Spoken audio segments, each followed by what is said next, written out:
आज तलाक के मुकदमे की पहली पेशी थी। निर्मला अकेली ही सुबह जल्दी आकर कोर्ट के बाहर बैठ गई थी। उसने पुरानी सी साड़ी पहन रखी थी। न चेहरे पर कोई मेकअप था न कोई ताजगी। वो उदास सी बैठी कोर्ट खुलने का इंतज़ार कर रही थी। कुछ देर बाद संजीव भी आ गया। उसके साथ उसकी माँ, बहन और बड़ा भाई था। वो खुद की लग्जरी कार से आया था। जब उसकी नज़र निर्मला पे पड़ी तो वो उसे अनदेखा कर आगे बढ़ गया। 2 साल से निर्मला और संजीव अलग रह रहे थे। निर्मला एक अनाथ लड़की थी। बचपन में ही उसके माता पिता चल बसे थे। मामा मामी ने उसे पाल पोस कर बड़ा किया था। पढ़ाई करते वक्त संजीव को उससे प्यार हो गया था। वो उससे शादी करने के लिए उसके पीछे पड़ गया था। संजीव एक खाते पीते घर का लड़का था, इसलिए निर्मला के मामा ने उसका प्रस्ताव स्वीकार कर लिया था। फिर निर्मला की संजीव से शादी हो गई थी। एक गरीब और अनाथ लड़की को पैसे वाला घर मिला था, प्यार करने वाला पति मिला था।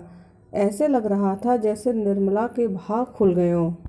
मगर आगे की ज़िंदगी बहुत मुश्किल थी, क्योंकि उस घर में संजीव के अलावा निर्मला को कोई भी पसंद नहीं करता था। क्योंकि ये शादी संजीव की जिद के कारण हुई थी। संजीव ने घर छोड़ने की धमकी देकर घर वालों को मनाया था। संजीव का भाई, बहन, माँ और पिता सब चाहते थे कि संजीव निर्मला को छोड़ दे। फिर षड्यंत्रों का दौर चला। संजीव कुछ समझ नहीं पाया। रोज़ निर्मला को बुरा और पागल सिद्ध किया जाता था।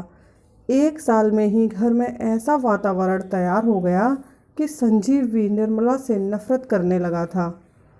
जब पति का साथ मिला तब तक निर्मला लड़ती रही, मगर पति भी घर वालों की बातों में आकर उसकी उपेक्षा करने लगा तो वो टूट गई और ससुराल को छोड़कर मामा के यहाँ पियर आ गई। मगर उसकी किस्मत यहाँ भी दगा दे गई। कदम कदम पर उसका साथ देने वाला मामा भी हार्ट अटैक का शिकार होकर भगवान को प्यारा हो गया। मामी तो पहले से उससे खार खाए बैठी थी। मामा के निधन के कुछ दिन बाद ही निर्मला को घर से निकाल दिया। अब वो अनाथ ही नहीं, बेघर भी हो गई थी। जैसे तैसे करके उसे एक ब्यूटी पार्लर में काम मिल गया। वो 4,000 रुपया महीने में वहाँ काम करने लगी। 2,000 तो उसके मकान किराए में खर्च हो जाते थे। बचे हुए 2,000 रुपये में वो अपना घर चला रही थी। संजीव का घर छोड़े उसे 2 साल हो चुके थे। फिर उसे एक नोटिस मिला जिसमें संजीव ने उससे तलाक मांगा था। आज तलाक के केस की पहली सुनवाई थी। जब कोर्ट के हलकारे ने उसका नाम पुकारा तो वो अंदर चली गई।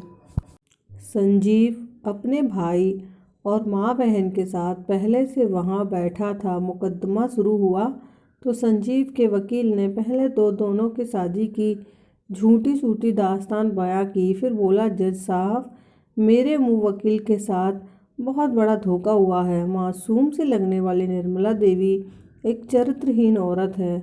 न जाने कितने मर्दों के साथ इसके संबंध हैं। निर्मला देवी की सास ने इसे कई बार गैर मर्दों के साथ पकड़ा था। ये एक बेहद ही गिरी हुई औरत है।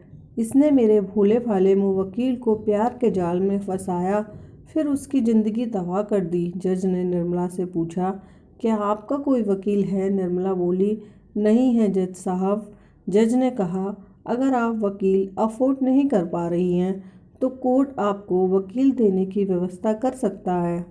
निर्मला बोली, वकील नहीं चाहिए जज साहब। जज बोले, क्या आप अपने ऊपर लगे आरोपों को स्वीकार करती हो? निर्मला बोली, किसी ऐरे गैरे के आरोपों को मैं स्वीकार नहीं करती, चाहे वो वकील हो या कोई और। मगर मेरे पति एक बार ये कह दें कि जो भी उनके वकील मुझ पर आरोप लगा रहे हैं वो सब सही है तो मैं सभी आरोपों को स्वीकार करती हूँ और तलाक के कागजों पर अभी दस्तखत करके उन्हें अपनी ज़िंदगी से रिहा करती हूँ। जज बोले, मिस्टर संजीव, क्या आप अपने वकील द्वारा अपनी पत्नी पर लगाए गए आरोपों को सही ठहराते हैं? अभी कटघरे में आकर जवाब दें। क्योंकि ये एक औरत की अस्मिता और इज्जत का सवाल है। संजीव कटघरे में आया, फिर निर्मला की आंखों में देखकर बोला, मेरे वकील ने जो भी आरोप मेरी बीवी पर लगाए हैं वो सरासर गलत हैं। वो एक पतिव्रता और पाकीज़ा औरत है। मेरी नज़र में उससे ज़्यादा पवित्र इंसान इस दुनिया में कोई नहीं। इतना सुनते ही कोर्ट में कानाफूसी शुरू हो गई। संजीव का वकील और माँ संजीव की तरफ उबलती आंखों से देखने लगे। जज साहब ने संजीव के वकील को फटकार लगाई और कहा, इस तरह की झूठी दलीलें देने के बेस पर आपका वकालत का लाइसेंस भी रद्द किया जा सकता है। आइंदा इस बात का ख्याल रखें। फिर जज ने 20 दिन के बाद की तारीख देकर सुनवाई बर्खास्त कर दी। संजीव और उसका परिवार अपने घर चला गया। निर्मला भी अपने घर चली गई। रात के 8 बजे थे। निर्मला खाना खा रही थी। घर में पैसों की बहुत तंगी चल रही थी, इस कारण उसने सब्जी नहीं बनाई थी। वो बाजार से 5 रुपए के हरे प्याज ले आई थी। प्याज के पत्तों के साथ रोटी खा रही थी कि अचानक किसी ने कमरे के बाहर दस्तक दी। जब उसने दरवाज़ा खोला तो सामने संजीव खड़ा था। संजीव को इस तरह आया देखकर वो घबरा गई। वो कुछ बोल ही नहीं पाई। संजीव कमरे में अंदर आ गया। संजीव ने देखा प्लेट में रोटियां पड़ी थी, मगर लगावट के नाम पर कच्चे प्याज ही थे। वो हिम्मत कर बोली, कहिए ऐसा क्या काम पड़ गया जो आप इतनी रात को यहाँ चले आए? संजीव बोला, तुमसे माफ़ी मांगने आया हूँ। मुझे नहीं पता था मेरा वकील तुम पर इतने घिनौने आरोप लगाएगा। निर्मला बोली, जब रिश्ता ही नहीं रहा तो माफ़ी मांगने का क्या तुक? जाइए, मैंने आपको रिहा किया। मेरी पूरी ज़िंदगी दुखों में गुजरी है, मगर आपने मुझ गरीब से प्यार किया, इसका शुक्रिया। आपने मुझे अपने घर की इज्जत बनाया, इसके लिए भी शुक्रिया। संजीव बोला, एक बात कहूँ? निर्मला बोली, क्या? संजीव बोला, माफ़ कर दे। निर्मला बोली, किस बात के लिए? संजीव बोला, तुम्हारे साथ दुर्व्यवहार करने के लिए, तुम पर विश्वास ना करने के लिए। मेरा पूरा परिवार तुम्हें घर से निकालना चाहता था, इस कारण सब तुम्हारे पीछे पड़े थे। मैं भी उनकी बातों में आ गया, उसके लिए माफ़ कर दे। निर्मला बोली, जाओ, माफ़ कर दिया और मैं अब कोर्ट नहीं आ पाऊँगी। कागजात घर पर भेज देना, दस्तखत कर दूँगी। संजीव बोला, एक आखिरी इच्छा है, पूरी करोगी क्या? निर्मला बोली, क्या? वो बोला, आज आखिरी बार तुम्हारे साथ बैठकर खाना खाना चाहता हूँ, खिलाओगी? निर्मला बोली, मेरी गरीबी का मजाक उड़ाने आए हो क्या? संजीव बोला, नहीं, आज कुछ पल तुम्हारे साथ जीना चाहता हूँ। तुम मेरा पहला और आखिरी प्यार हो। निर्मला बोली, चलो मेरे घर से बाहर निकलो। संजीव बोला, आखिरी इच्छा भी पूरी नहीं करोगी क्या? वो बोली, जो इंसान सही और गलत में अंतर नहीं कर पाता, मैं उसके साथ एक पल भी नहीं बिताना चाहती। संजीव बोला, एक और मौका दे दे, मैं अपनी गलतियों को सुधारना चाहता हूँ। मुझे तुम्हारे साथ पूरी ज़िंदगी बितानी है, माफ़ कर दे यार। निर्मला बोली, क्यों बार बार माफ़ी मांग रहे हो? मुझे आपसे कोई शिकायत नहीं। बचपन से लेकर शादी तक मैंने कभी चाहा ही नहीं कि कोई मुझे प्यार करे, क्योंकि भगवान ने मेरी किस्मत ही ऐसी बनाई थी।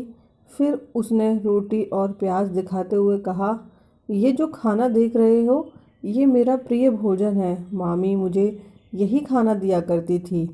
आपके घर में 1 साल रही, आदत बिगड़ गई थी अच्छा खाना खा खा कर, मगर अब ठीक है। 2 साल से आपसे अलग रही हूँ, वापस ज़िंदगी उसी सफ़र में लौट आई है। मैं अब नहीं चाहती उसमें कोई व्यवधान पड़े, इसलिए चले जाओ। अब मैं आपके साथ नहीं चल पाऊँगी। आपकी दौलत, गाड़ी, बंगला सब आपको मुबारक। तलाक के बाद भी मुझे ना तो गुजारा भत्ता चाहिए, ना किसी और तरह की संपत्ति चाहिए। वो बोला, इतनी निष्ठुर मत बनो यार, मैं अब कहीं नहीं जाने वाला, यहीं रहूँगा। चाहो तो धक्के मार कर यहाँ से बाहर निकाल दो।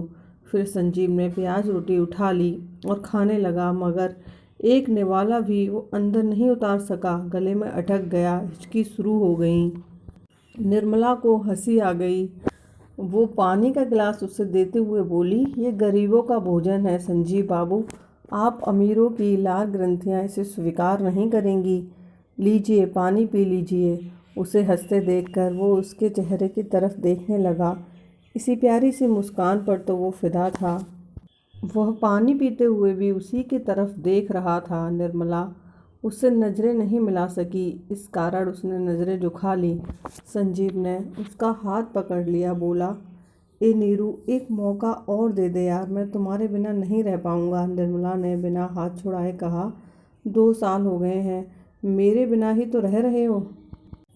वो बोला, कह रहा हूँ ना, दिन काट रहा हूँ, दिन रात तू ही याद आती है। घर में रहते वक्त नज़रें दरवाजे पर टिका देता था, फिर सोचता था कि काश तू लौट आए। लौट चलना नीरू, हम अब अलग रहेंगे, मुझे तेरे साथ जीना है। निर्मला बोली, मेरा हाथ छोड़ो। वो बोला, नहीं। निर्मला प्यार से बोली, एक बार छोड़ो तो। संजीव ने छोड़ दिया। फिर निर्मला उसके थोड़ा नज़दीक हुई, फिर झपट कर उसके सीने से लग गई और ज़ोर ज़ोर से रोने लगी। संजीव ने कसकर उसे सीने से लगा लिया था और खुद भी उसके साथ रोने लगा। दोस्तों, आपको ये कहानी कैसी लगी कमेंट बॉक्स में बताएं। अगर कहानी अच्छी लगी हो तो वीडियो को लाइक करें और चैनल पर नए आए हैं तो ऐसी ही नई नई कहानियाँ सुनने के लिए चैनल को सब्सक्राइब करना ना भूलें।